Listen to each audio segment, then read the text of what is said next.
À 57 ans, Robert Taylor révèle l'horrible vérité sur son mariage avec Barbara Stanwyck. Robert Taylor est né Spangler Arlington Brew le 5 août 1911 à Philly, Nebraska. Ayant grandi dans une petite ville du Midwest, Taylor a montré une combinaison de détermination et de charme qui allait au plus tard définir sa carrière dans l'industrie cinématographique. Ses premières années ont été marquées par une forte influence familiale et un ancrage dans les valeurs du Midwest, ce qui lui a donné un sens de la discipline et de l'humilité rare chez de nombreuses stars hollywoodiennes de son époque. Cette base allait plus tard devenir évidente tant dans son travail professionnel que dans sa vie personnelle, puisqu'il a maintenu une réputation de professionnalisme, de gentillesse et de fiabilité tout au long de sa longue carrière. Le chemin de Taylor vers la célébrité a commencé lorsqu'il a déménagé à Los Angeles et s'est inscrit à l'Université de Californie du Sud où il a étudié l'ingénierie avant de découvrir sa passion pour le jeu d'acteur. C'est pendant ces années de formation qu'il a attiré l'attention pour son apparence frappante et son charisme, des qualités qui allaient devenir sa marque de fabrique. Les débuts de Taylor à Hollywood ont été facilités par son contrat avec Metro-Goldwyn-Mayer, l'un des studios les plus prestigieux de l'époque, qui a reconnu à la fois son talent brut et son potentiel de star. Ses premiers films ont mis en valeur une gamme de rôles allant des premiers rôles romantiques aux héros d'action, démontrant son adaptabilité remarquable en tant qu'acteur. Contrairement à beaucoup de ses contemporains qui étaient cantonnés à un seul archétype, la capacité de Taylor à passer sans effort d'un genre à l'autre, notamment le drame, la romance, les épopées historiques et les films de guerre, a assuré sa longévité dans une industrie notoirement versatile. Dans les années 1940, Robert Taylor s'était fermement établi comme l'un des acteurs principaux les plus rentables et les plus admirés d'Hollywood. Ses performances dans des films tels que Camille, 1936, où il a joué aux côtés de la légendaire Greta Garbo, et Waterbridge, 1940, ont cimenté sa réputation d'acteur capable d'allier profondeur émotionnelle et présence scénique imposante. Son travail se caractérisait par un style naturaliste qui évitait le mélodrame, permettant au public de se connecter à ses personnages à un niveau profondément humain.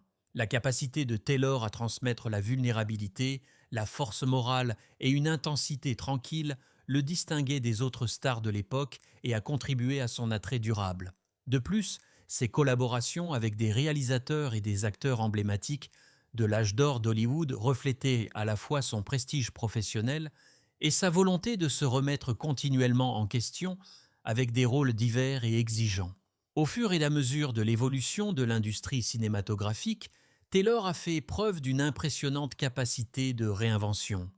Passant des premiers rôles romantiques dans les années 1930 et 1940 à des rôles plus matures dans les épopées historiques et les thrillers à suspense des années 1950, il a prouvé que son talent n'était pas limité par l'âge ou le genre.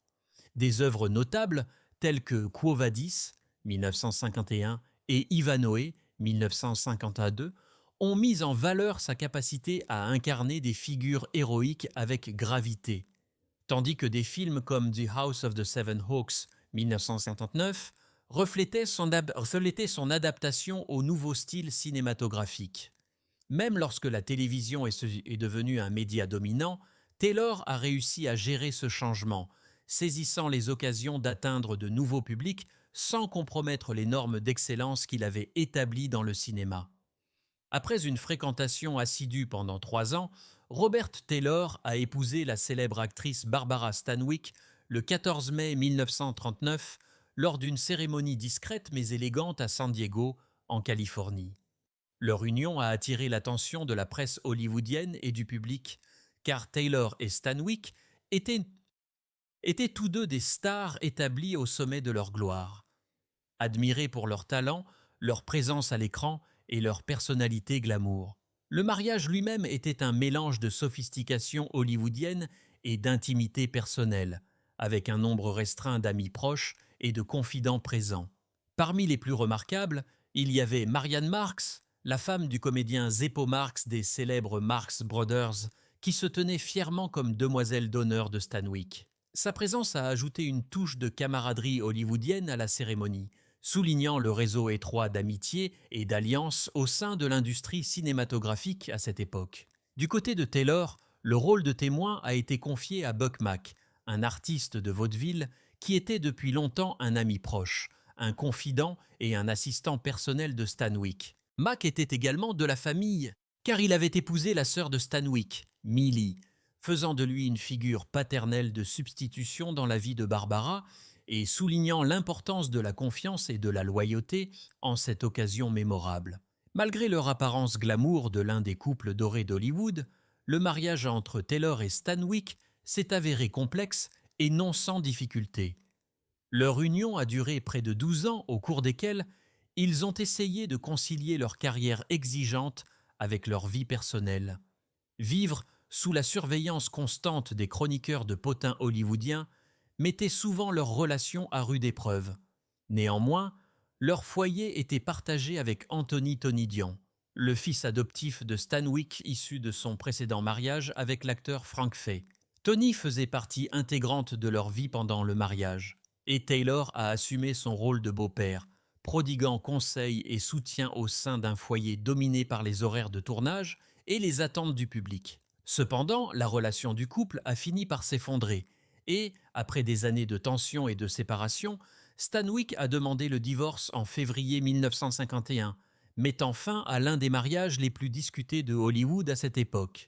Après le divorce, Stanwyck a conservé la garde de Tony, cimentant ainsi son lien maternel profond avec son fils adoptif. Peu après son divorce, Taylor a retrouvé l'amour. En 1952, il rencontre la très belle actrice allemande Ursula Thiess, venue en Amérique après s'être fait un nom dans le cinéma européen. Celle qui était souvent décrite comme possédant à la fois l'élégance et une chaleur naturelle, était considérée par beaucoup comme l'une des plus belles femmes jamais venues à Hollywood depuis l'étranger. Taylor et Thiess ont partagé une connexion immédiate, attirés l'un vers l'autre à la fois par leur alchimie personnelle et par une compréhension mutuelle des pressions d'une vie sous les feux de la rampe. Après 2 ans de cours, ils se sont mariés le 23 mai 1954 dans le cadre pittoresque de Jackson Hole, dans le Wyoming, un lieu qui reflétait l'amour de Taylor pour le plein air et la préférence du couple pour une célébration loin des regards d'Hollywood. Leur mariage était largement considéré comme heureux, marqué par une affection sincère, une stabilité et la joie d'élever une famille ensemble. Ensemble, Taylor et Thiess ont accueilli 2 enfants dans leur vie, un fils, Terence, né en 1955, et une fille, Tessa, née en 1959. Taylor se réjouissait d'être père, parlant souvent du bonheur que ses enfants lui apportaient et chérissant les moments plus calmes, loin des plateaux de tournage où il pouvait profiter de la vie en tant que mari et père dévoué. En plus de leurs propres enfants, Taylor a également assumé le rôle de beau-père des 2 enfants d'Ursula issus de son précédent mariage, Manuela et Michael Thiess. De l'avis de tous, Taylor a assumé cette responsabilité avec sérieux, cherchant à leur offrir stabilité et conseils alors qu'ils s'adaptaient à une nouvelle vie aux États-Unis. La famille recomposée, bien que non sans difficulté, a créé un foyer qui reflétait l'engagement profond de Taylor envers ceux qu'il aimait. Pourtant, la tragédie a frappé la famille de façon déchirante. Le 26 mai 1969, quelques semaines seulement avant que Taylor lui-même ne perde sa bataille contre le cancer du poumon, Ursula a découvert le corps sans vie.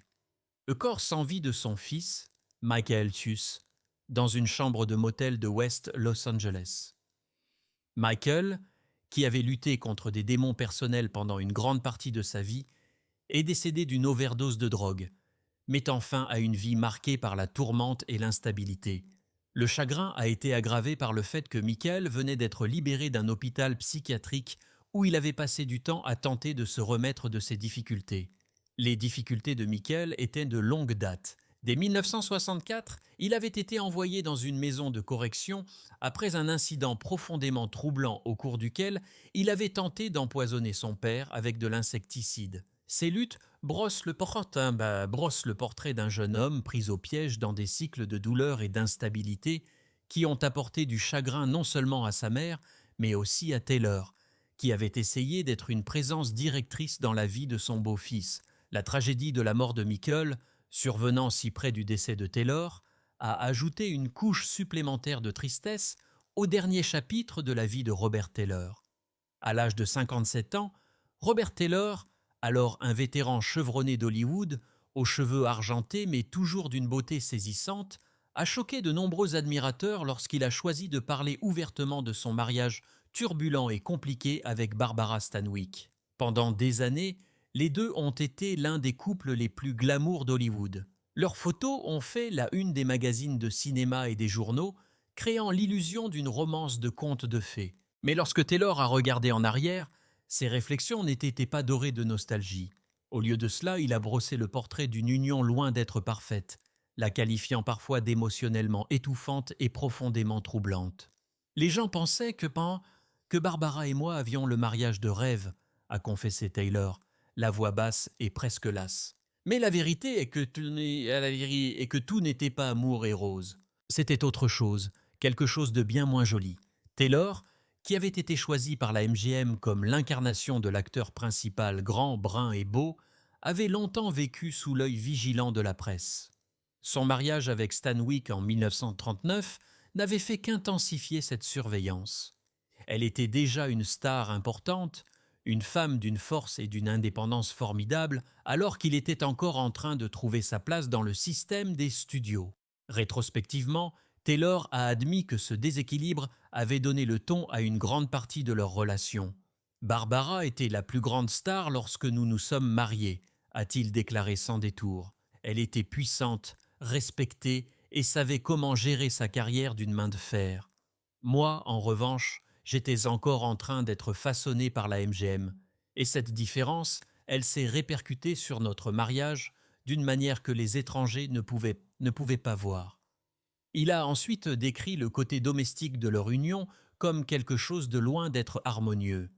Alors que le public voyait d'élégantes fêtes hollywoodiennes, des photographies parfaitement mises en scène et des interviews élogieuses, Taylor a suggéré que leur vie privée déviait souvent vers un territoire qui était, selon ses termes, dégoûtant. Derrière les portes closes, nous n'étions pas Robert Taylor et Barbara Stanwyck, le couple doré d'Hollywood, a-t-il révélé. Nous étions deux personnes qui souvent ne pouvaient pas se supporter. Il y avait des disputes, parfois pour les choses pour les plus insignifiantes. Elles pouvaient vous abattre avec des mots plus tranchants qu'un couteau. Je me retirais, je boudais, parfois je disparaissais juste pour garder ma santé mentale. Ce n'est pas de l'amour, c'est de la survie. L'un des éléments les plus choquants des révélations de Taylor était son affirmation selon laquelle le mariage était parfois davantage un arrangement de studio qu'une véritable histoire d'amour. La MGM, désireuse de préserver l'image de son acteur principal, avait poussé Taylor vers le respectabilité en l'associant à Stanwyck, une femme qui suscitait l'admiration pour son professionnalisme et sa discipline personnelle. « Ce n'était pas entièrement ma décision », a admis Taylor. « Le studio aimait l'idée de moi avec Barbara. C'était logique pour la publicité et pour les apparences. Je ne dirais pas qu'il n'y avait pas d'attirance. Il y en avait, mais l'amour reste quelque chose de plus profond, quelque chose de plus libre. Je ne me suis jamais senti libre dans ce mariage. » De son propre aveu, la personnalité intense de Stanwyck laissait souvent Taylor se sentir dépassée. Elle était plus âgée que lui, plus sage dans les façons de faire de l'industrie et connue pour son approche pragmatique du travail et de la vie. Taylor se souvenait de moments où il se sentait plus comme son protégé, voire son employé, que son mari. Barbara voulait le contrôle, a-t-il déclaré catégoriquement. Dans sa carrière, dans sa maison, dans notre mariage, on s'attendait à ce que je suive le mouvement pour que l'image reste impeccable, et je l'ai fait pendant un certain temps, mais à l'intérieur, j'étais malheureux. C'est dégoûtant quand un mariage devient plus une question de pouvoir que d'amour. Malgré ces mots durs, Taylor n'a pas complètement rejeté la place de Stanwyck dans sa vie. Il a reconnu sa loyauté, son dévouement au travail et son refus de compromettre ses normes. Pourtant, la chaleur que l'on pourrait attendre d'un mari se souvenant d'un grand amour était absente. Au lieu de cela, ses réflexions étaient teintées de regrets et d'amertume, suggérant que les années passées dans cette union lui avaient coûté son bonheur personnel. « Je ne la déteste pas », a-t-il précisé. Je n'ai jamais détesté Barbara, mais j'ai détesté la façon dont nous vivions ensemble. C'était comme vivre dans une belle maison qui semblait froide à l'intérieur. Peu importe la qualité des meubles ou la grandeur des environs, elle n'a jamais eu l'impression d'être chez elle. À 57 ans, les révélations de Robert Taylor sur Barbara Stanwyck ont non seulement surpris les fans, mais ont également dépouillé l'une des illusions les plus soigneusement préservées d'Hollywood. Ces mots ont révélé la vérité crue et sans glamour sur un mariage qui, pendant des décennies, avait été présenté comme enviable. Ce qui restait, c'était l'image de deux stars liées non pas par la passion, mais par le devoir, l'apparence et une pression tacite pour maintenir le rêve hollywoodien en vie. Les gens pensent qu'ils veulent qu'ils veulent qu'un qu'ils veulent la vie d'une star de cinéma, a déclaré Taylor doucement, presque comme s'il se parlait à lui-même. Mais ils ne savent pas que ce peut pas, alors ils ne savent pas ce que cela coûte.